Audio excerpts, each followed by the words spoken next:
analyst zone, where I'm about to be joined by Lyric ahead of Rogue versus JDG. Hi, Lyric. How are you doing? Hey, Shocks, I'm doing great. Thanks for inviting me back on.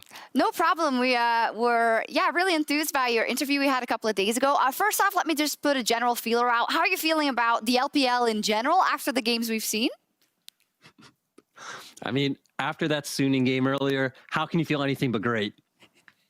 Yeah, I can see that. Now let's hone in on JDG though. I talked to you, I said a couple of days ago. Now we have some more tape we've watched. But for me, it seems a bit difficult to kind of extrapolate exactly how strong they are, with the Damwon game being quite the stomp, I'm sorry to say it. And then the PSG win, which is, not the caliber of opponent like a Damwon. Where do you land?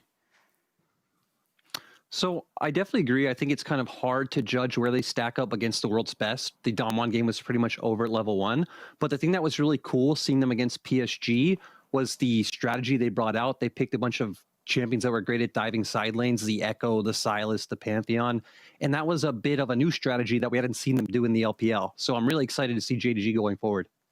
Indeed, it was nice to see that. We've seen how important draft is and that you have to be inventive and be able to have different choices when your regular champions get banned out. What do you think about JDG's flexibility, especially in the top side of the map, and how they can adjust and improve as the tournament goes on?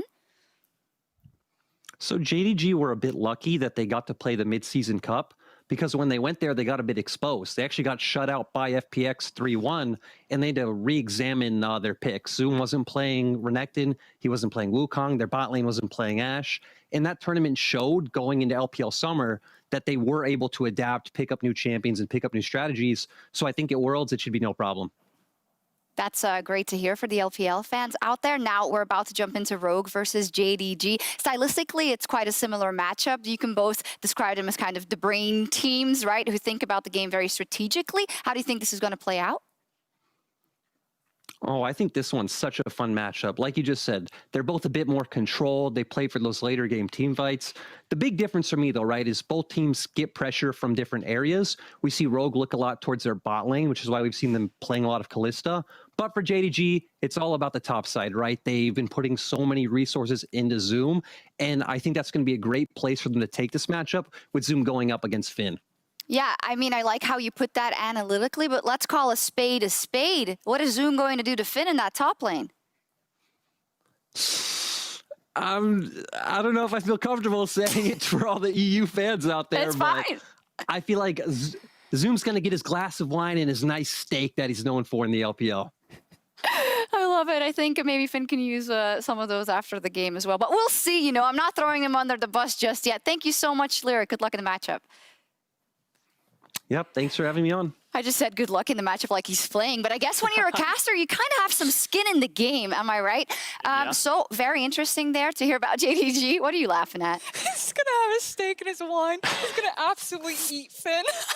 Well, let's see what happens. Let's immediately then dive into Rogue. I think we got a lot of good insights there. And as said, stylistically, very similar, but Rogue's still underdogs, right, Cadril? Definitely. I think it all comes down to top side for me, top jungle. I think that Nidalee needs to be taken away from Kanavi, Evelyn needs to be taken away from Inspired, and then it's down to them. What do they want to look for jungle? Is it going to be Graves? It's going to be Lilia. We're going to see Lilia come back maybe. And then the top side, I think, obviously you'd favor Zoom in this matchup over Finn. Finn has been struggling on the carries, but I think the Renekton, the GP, the Camille, I think you're going to see a lot of fighting in top Maybe side. a Mal fight. Of course, Frost, yes. Yesterday we had the Damwon game of Rogue, and on the one side you want to say, yes, you held the line, but on the other hand, of course, Damwon was waiting to pull the trigger. But what did you take from that game? I think it was kind of expected results given the compositions that were there. And while it didn't look as stompy as Damwon versus JDG, which was flipped on level 1, it was still so suffocating. So while I think a lot of people are high on Rogue, and I am, I love the evolution that this team has made into Worlds, some of the fun things that they're doing with their plays, like that level 1 gank and then diving the mid lane tower, the fact that they're moving towards the Kalista,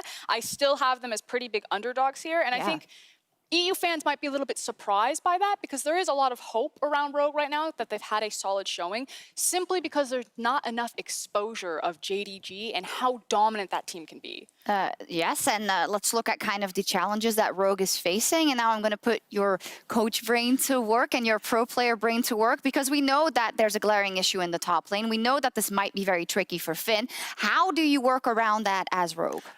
I think Lyric said it properly. Rogue plays through bot a lot. They pick the Kalista. Although I do think that Loken and Lumao is a really strong bot lane. I think that if they pick the Kalista, maybe get Finn on a comfort tank top like they did throughout the playoffs in EU and the LEC. Try to get him on a comfort champ. Yes, he's going to go down in CS. Yes, he might get dove, but you can't stop a tank from buying Ruby Crystals. Then Hansama pulls out the carry, and I think Larson is going to be their rock. If they can transfer mid-jungle pressure with a good draft into bot side, get hands ahead like they've shown, then it might not be the meta style of playing the game where you have the Camille or the Cannon, get them ahead, look for the team fights. It still works them, I think.